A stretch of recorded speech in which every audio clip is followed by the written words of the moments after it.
I still can't explain what happened that day, and I'm not sure I want to.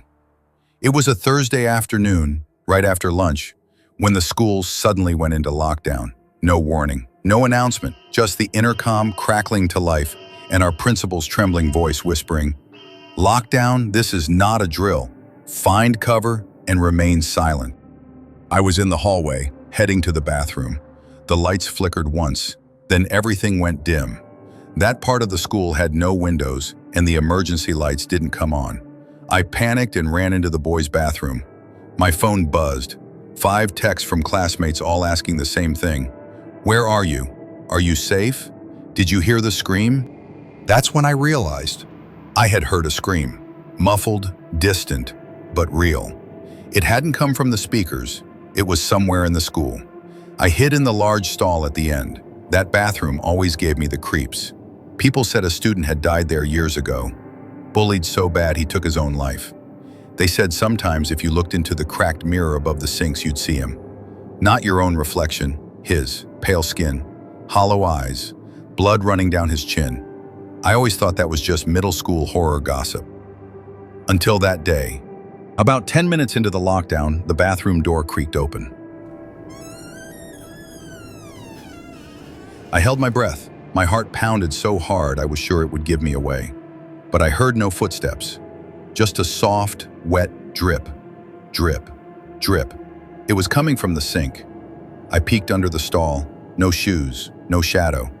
Then the overhead lights flickered back on. Just for a second. And in that flash, I saw someone standing at the mirror. Not moving, not turning around, just staring. Another flicker. Gone. Complete darkness again. Then, the softest whisper. "You can see me, right?" I nearly screamed, but I froze. I couldn't move, couldn't even breathe. I stayed there completely still until the lockdown ended, nearly an hour later. When I finally built up the courage to step out, the bathroom was empty. But the mirror had a handprint on it, bloody, smudged, small, like a boy's. I told a teacher, but she said the lockdown was due to a suspicious stranger seen near the back fence. Nothing ever came of it. I never used that bathroom again. But last month, I overheard a younger student telling his friend not to use that same stall because sometimes the mirror doesn't show your face.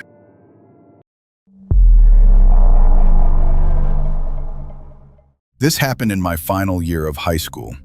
I was assigned to the media room where we ran morning announcements and handled AV stuff during assemblies. It was a boring job except when we had to stay after hours.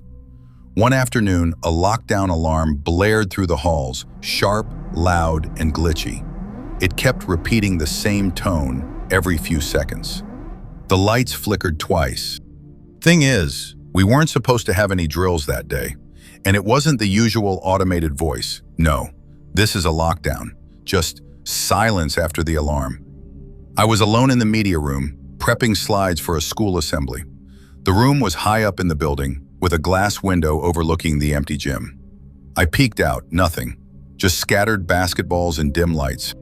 Then, the broadcast mic, the one that connects to every speaker in the school, turned on by itself. A faint crackle, then static. Then a voice whispered, "Help, she won't let me leave." I froze. No one else was supposed to be on the system. I switched the main console off, but the broadcast kept going. "She's in the walls now, please." Then silence. I tried texting my teacher, no signal. Tried calling the office, nothing.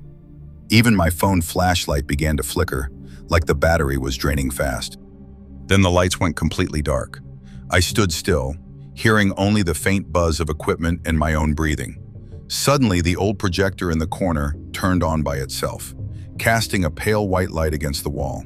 And in that light, a girl appeared, wearing an old uniform, one our school hasn't used in decades.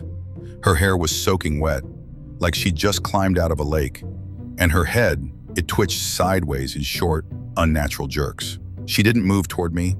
She just stared through the glass window into the gym. Then she pointed. I followed her gaze. In the center of the empty gym floor was a chair, and sitting in it was a boy. He looked around my age, He was tied down, head slumped, barely conscious. Then the girl turned slowly and looked directly at me. I don't know how, but I knew what she wanted. She wanted me to go down there. I didn't. Instead, I backed into the corner of the room and prayed it would stop. The lights flickered again, and just like that, everything reset. Broadcast off, projector off, phone working again. I bolted out of there and ran home. Next morning, the school acted like nothing happened, but there was one thing I couldn't ignore. On the announcement board, someone had written in red ink, "She watches through the speakers."